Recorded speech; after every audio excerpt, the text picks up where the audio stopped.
Everyone, ಮತ್ತೊಮ್ಮೆ ಕ್ರಿಯಾನ್ಸ್ ಟ್ಯಾರೋಗೆ ಸ್ವಾಗತ. ಇವತ್ತಿನ ರೀಡಿಂಗ್ನಲ್ಲಿ ನಿಮಗೆ ಸದಾ ನೆನಪಾಗುವ ವ್ಯಕ್ತಿ ಮನಸ್ಸಲ್ಲಿ ಏನಿದೆ ಆ ಒಂದು ಟಾಪಿಕ್ ತಗೊಂಡು ಇವತ್ತಿನ ರೀಡಿಂಗ್ ಶುರು ಮಾಡ್ತಾ ಇದ್ದೀನಿ. ಇದೊಂದು ಟೈಮ್ಲೆಸ್ ಜನರಲ್ ರೀಡಿಂಗ್ ಆಗಿರುತ್ತೆ, ಹಾಗೆ ಕಲೆಕ್ಟಿವ್ ಎನರ್ಜಿನಲ್ಲಿರುತ್ತೆ. ಯಾರ್ಯಾರು ನನಗೆ ಸಬ್ಸ್ಕ್ರೈಬ್ ಮಾಡ್ತಾ ಇದ್ದೀರಾ, ಕಮೆಂಟ್ಸ್ ಮಾಡ್ತಾ ಇದ್ದೀರಾ, lot of thanks to you. ಇದು ಜನರಲ್ ರೀಡಿಂಗ್ ಆಗಿರುತ್ತೆ. ನಿಮ್ಮ ಲೈಫಲ್ಲಿ ಹೆಚ್ಚಿನ ಕ್ಲಾರಿಟಿ ಬೇಕಿದ್ರೆ ನೀವು ಪರ್ಸ್ನಲ್ ರೀಡಿಂಗ್ ತಗೋಬಹುದು, ಹಾಗೆ ನನ್ನ ಹಳೆ ವಿಡಿಯೋಗಳನ್ನ ಸಹ ನೋಡಬಹುದು. ಇದು ಟೈಮ್ಲೆಸ್ ಆಗಿರುತ್ತೆ, ನೀವು ಯಾವಾಗ ನೋಡಿದ್ರೂ ಅನ್ವಯಿಸುತ್ತೆ. ಈಗ ನಿಮಗೆ ಸದಾ ನೆನಪಾಗೋ ವ್ಯಕ್ತಿ, ಅವ್ರು ಯಾಕೆ ನಿಮಗೆ ಸದಾ ನೆನಪಾಗ್ತಾರೆ ನೋಡಿ, ನೆನಪಿಸ್ಕೊತಾ ಇದ್ದೀರಾ ಹಗಲು ರಾತ್ರಿ. ಅವ್ರ ಮನಸ್ಸಲ್ಲಿ ಏನಿದೆ? ಕಾರ್ಡ್ ನಂಬರ್ 3, ಕಾರ್ಡ್ ನಂಬರ್ 4, ಹಾಗೆ ಕಾರ್ಡ್ ನಂಬರ್ 5. ಇಲ್ಲಿ 5 ಆಫ್ ವ್ಯಾಂಡ್ಸ್ ಬರ್ತಾ ಇದೆ. ಯಾವುದೋ ವಿಷಯಕ್ಕೆ ಜಗಳಗಳನ್ನ ಮಾಡ್ಕೊಂಡಿದ್ದೀರಾ. ಈ ಒಂದು ಕನೆಕ್ಷನಲ್ಲಿ ಕಾಂಪ್ಲಿಕೇಶನ್ಸ್ ಇದೆ, ಹಾಗೆ ಹೆವಿ ಎನರ್ಜಿ ಬರ್ತಾ ಇದೆ. ಹಗಲು ರಾತ್ರಿ ಯೋಚನೆ ಮಾಡ್ತಾ ಇದ್ದೀರಾ, ನೆಗೆಟಿವ್ ಥಾಟ್ಸ್ ಇದೆ ಅಲ್ಲಿ. ಆದ್ರೂ ಮನಸ್ಸನ್ನು ಸಮಾಧಾನ ಮಾಡ್ಕೊಂಡಿದ್ದೀರಾ, ನಿಮ್ಮನ್ನು ನೀವು ಕಂಟ್ರೋಲ್ ಮಾಡ್ಕೋತೀರಾ. ಯಾಕೋ ಆ ವ್ಯಕ್ತಿನ ಮರೆಯೋಕ್ಕಾಗ್ತಾ ಇಲ್ಲ. ಅವರು ಅಂದಾಗ ನಿಮಗೆ ತುಂಬ ಸಂತೋಷ ಆಗುತ್ತೆ. ಅವ್ರ ನೆನಪುಗಳಿಂದ ಮನಸ್ಸಿಗೆ ಏನೋ ಸಂತೋಷ ಅನಿಸುತ್ತೆ, ನೆಮ್ಮದಿ ಅನಿಸುತ್ತೆ. ಮುಂದೆ ಅವ್ರ ಜೊತೆ ಜೀವನ ಕಳಿಬೇಕು, ಅವ್ರ ಜೊತೆ ಮದುವೆ ಮಾಡ್ಕೋಬೇಕು, ಹಾಗೆಲ್ಲ ನಿಮ್ಮ ಯೋಚನೆಗಳಿತ್ತು. ಆ ವ್ಯಕ್ತಿನೇ ನಿಮ್ಮ ಪ್ರಪಂಚ ಆಗಿದ್ರು. ಸುತ್ತಿ ಬಳಸಿ ಎಲ್ಲಿ ಹೋದ್ರೂ ಆ ವ್ಯಕ್ತಿ ನೆನಪಾಗ್ತಾ ಇತ್ತು. ಅವರಿಂದ ನಿಮಗೆ ಏನೋ ಸೆಕ್ಯೂರ್ ಫೀಲ್ ಅನಿಸ್ತಾ ಇತ್ತು. ಓವರಾಲ್ ಎನರ್ಜಿ ನೋಡಿದಾಗ ಅವ್ರು ನಿಮ್ಮ ಇನ್ಸ್ಪಿರೇಷನ್ ಆಗಿದ್ದರು. ಪ್ರೆಸೆಂಟ್ ಸಿಚುವೇಶನ್ ನೋಡಿದಾಗ ಏನೋ ಮಿಸ್ಅಂಡರ್ಸ್ಟ್ಯಾಂಡಿಂಗ್ಸ್ ಇದೆ. ಅವ್ರ ಬಗ್ಗೆ ನೀವು ಏನೇನೋ ಯೋಚನೆಗಳು ಮಾಡ್ಕೊಂಡಿದ್ರಿ, ಏನೇನೋ ಕನಸುಗಳಿತ್ತು. ನೀವು ಅಂದ್ಕೊಂಡಂಗೆ ಏನೂ ಆಗ್ತಾ ಇಲ್ಲ. ಆ ಕಡೆಯಿಂದ ನಿಮಗೆ ಅಂಥ ರೆಸ್ಪಾನ್ಸ್ ಇಲ್ಲ. ಇದರಿಂದ ನಿಮಗೆ ನಿರಾಸೆ ಇದೆ, ಹಾಗೆ ಇಲ್ಲಿ ಡಿಸಪಾಯಿಂಟ್ಮೆಂಟ್ ಕಾಣ್ತಾ ಇದೆ. ಯಾವುದೋ ವಿಷಯಕ್ಕೆ ಇಲ್ಲಿ ಮಿಸ್ಅಂಡರ್ಸ್ಟ್ಯಾಂಡಿಂಗ್ಸ್ ಇದೆ. ಯಾರೋ ನಿಮ್ಮ ಕನಸುಗಳಿಗೆ ಬೆಂಕಿ ಹಚ್ಚಿದ್ದಾರೆ ಅನ್ನೋದಿದೆ. ಇಬ್ಬರಲ್ಲೂ ಏನೋ ಡಿಫ್ರೆನ್ಸಸ್ ಇದೆ.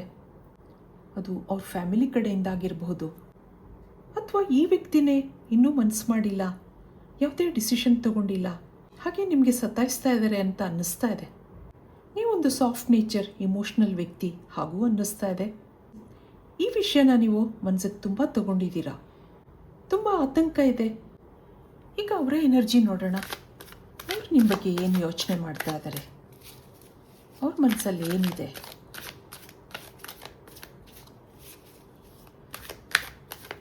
ನೋಡೋಣ. ಇಲ್ಲಿ 8 ಆಫ್ ವ್ಯಾಂಡ್ಸ್ ಬರ್ತಾ ಇದೆ, 4 ಆಫ್ ವ್ಯಾಂಡ್ಸ್, ಮತ್ತೊಂದು 6 ಆಫ್ ಕಪ್ಸ್, ಹಾಗೆ ಜಸ್ಟಿಸ್ ಬರ್ತಾ ಇದೆ. ಇಲ್ಲಿ ಫೂಲ್ ಕಾರ್ಡ್ ಇದೆ, ಹಾಗೆ 4 ಆಫ್ ಸಾರ್ಡ್ಸ್ ಇದೆ. ಅವರ ಎನರ್ಜಿ ನೋಡಿದಾಗ ಇಲ್ಲೊಂದು ಸ್ಲೀಪಿಂಗ್ ಮೋಡಲ್ಲಿದೆ. ಈ ಕನೆಕ್ಷನಲ್ಲಿ ಅವರು ಅಷ್ಟೊಂದು ಆ್ಯಕ್ಟಿವ್ ಆಗಿಲ್ಲ. ಯಾವುದೇ ಡಿಸಿಷನ್ ತಗೋಬೇಕು ಅಂತ ಅನ್ನಿಸ್ತಾ ಇಲ್ಲ ಅವ್ರಿಗೆ. ಈ ಕನೆಕ್ಷನಲ್ಲಿ ಮೂಮೆಂಟ್ಸ್ ಇಲ್ಲ, ಸ್ಲೋ ಮೂಮೆಂಟ್ಸ್ ಕಾಣ್ತಾ ಇದೆ. ನಿಮ್ಮ ಜೊತೆ ಫ್ರೆಂಡ್ಶಿಪ್ ಇದೆ, ಅಟ್ಯಾಚ್ಮೆಂಟ್ ಇದೆ. ಆದರೆ ಈ ಸಮಯದಲ್ಲಿ ಯಾವುದೇ ಡಿಸಿಷನ್ ತಗೊಳ್ಳೋಕ್ಕೆ ಅವ್ರ ಮನಸ್ಸು ಒಪ್ತಾ ಇಲ್ಲ. ಯಾಕೋ ಅವ್ರ ಮನಸ್ಸು ಡಿಸ್ಟರ್ಬ್ ಆಗಿದೆ ಅನ್ನೋದು ಬರ್ತಾ ಇದೆ.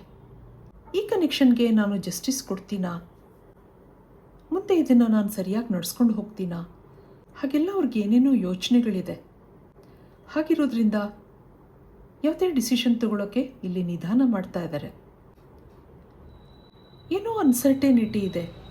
ಈ ಕನೆಕ್ಷನ್ ಬಗ್ಗೆ ಸಾಕಷ್ಟು ಯೋಚನೆ ಮಾಡಿದ್ದಾರೆ, ಆದ್ರೂ ಯಾವುದೇ ದಾರಿ ತೋಚ್ತಾ ಇಲ್ಲ, ಏನೂ ಗೊತ್ತಾಗ್ತಾ ಇಲ್ಲ. ಇದೇ ವಿಷಯಕ್ಕೆ ನಿಮ್ಮಿಬ್ಬರಲ್ಲಿ ಆಗಾಗ ಮಾತುಕತೆಗಳಾಗ್ತಾ ಇರುತ್ತೆ. ಯಾವುದೇ ಫ್ರೆಂಡ್ಶಿಪ್ ಇರಲಿ, ಅಲ್ಲಿ ಅಟ್ಯಾಚ್ಮೆಂಟ್ ಇದ್ರೂ ಮದುವೆನಲ್ಲಿ ಕೊನೆಗೊಳ್ಳೋದು ಒಂದೊಂದು ಸರಿ ಕಷ್ಟ ಆಗುತ್ತೆ. ಈ ಕನೆಕ್ಷನಲ್ಲಿ ಅಪ್ಸ್ ಆ್ಯಂಡ್ ಡೌನ್ಸ್ ಇದೆ. ನಿಮಗೆ ಲೈಫಲ್ಲಿ ಸೆಟ್ಲ್ ಆಗಬೇಕು, ಮದುವೆ ಮಾಡ್ಕೋಬೇಕು, ಈ ವ್ಯಕ್ತಿ ಜೊತೆ ಜೀವನ ಕಳಿಬೇಕು ಅನ್ನೋ ಆಸೆ ಇದ್ದರೆ ಈ ವ್ಯಕ್ತಿನೇ ಬೇರೆ ಥರ ಯೋಚನೆ ಮಾಡ್ತಾ ಇದ್ದಾರೆ. ನೀವಿಷ್ಟ, ನಿಮ್ಮ ಫ್ರೆಂಡ್ಶಿಪ್ ಇಷ್ಟ, ಆದರೆ ಮದುವೆಗೆ ಯಾಕೋ ಮನಸ್ಸು ಒಪ್ತಾ ಇಲ್ಲ. ಅದಕ್ಕೆ ಇನ್ನೂ ಕಾಲ ಇದೆ, ಮುಂದೆ ಯೋಚನೆ ಮಾಡಿದ್ರಾಯ್ತು ಅನ್ನೋ ಭಾವನೆ ಈ ವ್ಯಕ್ತಿದು. ಈ ವಿಷಯದಲ್ಲಿ ಅಷ್ಟೊಂದು ತಲೆ ಕೆಡಿಸ್ಕೊಂಡಿಲ್ಲ. ಆದರೆ ನಿಮ್ಮನ್ನು ಬಿಟ್ಕೊಡೋಕೆ ಇಷ್ಟ ಇಲ್ಲ ಅನ್ನೋ ಎನರ್ಜಿ ಬರ್ತಾ ಇದೆ. ಈ ಕನೆಕ್ಷನಲ್ಲಿ ನೀವು ಅವ್ರನ್ನ ಕಟ್ಟಾಕೋ ಪ್ರಯತ್ನ ಮಾಡ್ತಾ ಇದ್ದೀರಾ. ಅವ್ರು ಇದರಿಂದ ದೂರ ಓಡ್ತಾ ಇದ್ದಾರೆ ಅಂತ ಅನ್ನಿಸ್ತಾ ಇದೆ. ಆಗಾಗ ನೀವಿಬ್ಬರು ಭೇಟಿ ಆಗ್ತೀರಾ, ಆದರೆ ಇದೇ ವಿಷಯ ಚರ್ಚೆ ಆಗ್ತಾ ಇರುತ್ತೆ. ಹಾಗಿರೋದ್ರಿಂದ ನಿಮ್ಮನ್ನು ಅವ್ರು ಎಷ್ಟೋ ಸರಿ ಅವಾಯ್ಡ್ ಮಾಡಿರೋದು ಇದೆ. ಇದಕ್ಕೆ ಯೂನಿವರ್ಸಿಂದ ಏನು ಕಾರ್ಡ್ಸ್ ಬರುತ್ತೆ ನೋಡೋಣ. ಇಲ್ಲೇನಾದರೂ ಗೈಡೆನ್ಸ್ ಸಿಗ್ಬೋದಾ ನಿಮಗೆ? ಲೆಟ್ಟಿಂಗ್ ಗೋ.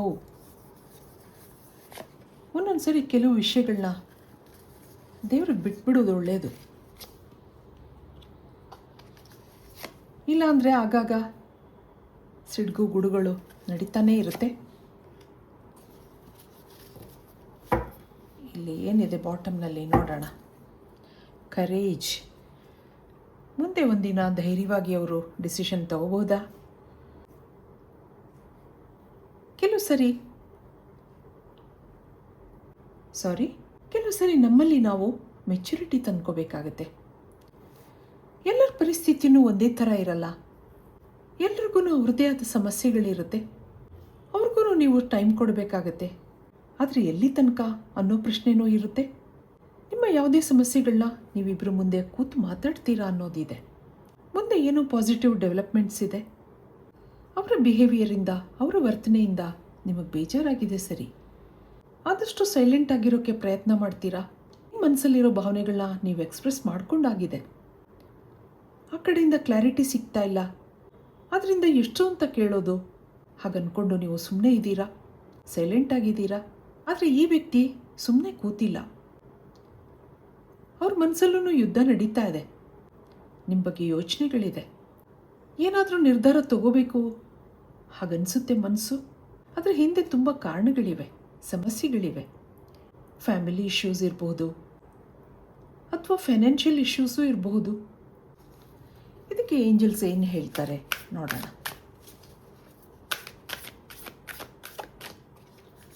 ಮುಂದೆ ಈ ಕನೆಕ್ಷನಲ್ಲಿ ಏನಾದರೂ ಇಂಪ್ರೂವ್ಮೆಂಟ್ಸ್ ಬರಬಹುದಾ? Yes, your hard work is paying off ಅಂತ ಬರ್ತಾ ಇದೆ ನೋಡಿ. The answers you need are coming. ಮತ್ತೊಂದು, confidence is your key to success. ಹಾಗೆ it is time to release negativity ಅನ್ನೋದಿದೆ. The end of a tough cycle approaches. ಮತ್ತು ಇಲ್ಲಿ expect powerful change ಅನ್ನೋದು ಬರ್ತಾ ಇದೆ.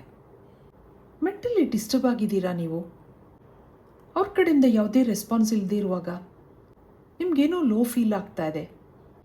ಇಲ್ಲಿ ನಿಮ್ಮ ಪ್ರಯತ್ನಗಳಿಗೆ ಮುಂದೆ ಒಳ್ಳೆ ಸುದ್ದಿ ಇದೆ. ನೀವು ಅವರಿಂದ ಏನೋ ಎಕ್ಸ್ಪೆಕ್ಟ್ ಮಾಡ್ತಾ ಇದ್ದೀರಾ. ಹಾಗೆ ಈ ಕನೆಕ್ಷನಲ್ಲಿ ಮುಂದೆ ಸಕ್ಸಸ್ ಇದೆ.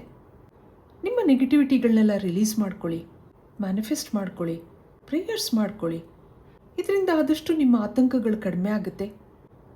ಹಾಗೆ ಈ ನಿಮ್ಮ ಕಷ್ಟದ ಸಮಯ ಸುಲಭವಾಗಿ ಕಳೆದೋಗುತ್ತೆ. ಮುಂದೆ ಎಲ್ಲ ಒಳ್ಳೆಯದಾಗುತ್ತೆ ಅನ್ನೋ ಒಂದು ಪಾಸಿಟಿವ್ ಯೋಚನೆಯಿಂದ ಇರಿ. ಅವ್ರ ಮನಸ್ಸಲ್ಲಿ ಏನಿದೆ ಅಂದಾಗ ನಿಮ್ಮನ್ನು ಬಿಟ್ಕೊಡೋಕೆ ಇಷ್ಟ ಇಲ್ಲ, ಆದರೆ ನಿರ್ಧಾರ ತಗೊಳ್ಳೋಕ್ಕೂ ಆಗ್ತಾ ಇಲ್ಲ. ಆ ಟೈಮ್ ಬಂದಾಗ ಎಲ್ಲ ಸರಿಯಾಗುತ್ತೆ. ನಿಮ್ಮ ಲೈಫಲ್ಲಿ ಹ್ಯಾಪಿ ಚೇಂಜಸ್ ಇದೆ. ಇದು ಇವತ್ತಿನ ರೀಡಿಂಗ್ ಆಗಿರುತ್ತೆ. ಮತ್ತೆ ಇಂಥದೇ ರೀಡಿಂಗ್ ಕೇಳಬೇಕು ಅನಿಸಿದ್ರೆ ನನ್ನ ವೀಡಿಯೋಸ್ನ ಲೈಕ್ ಮಾಡಿ, ಶೇರ್ ಮಾಡಿ, ಸಬ್ಸ್ಕ್ರೈಬ್ ಮಾಡಿ. Thank you for watching. Be happy always.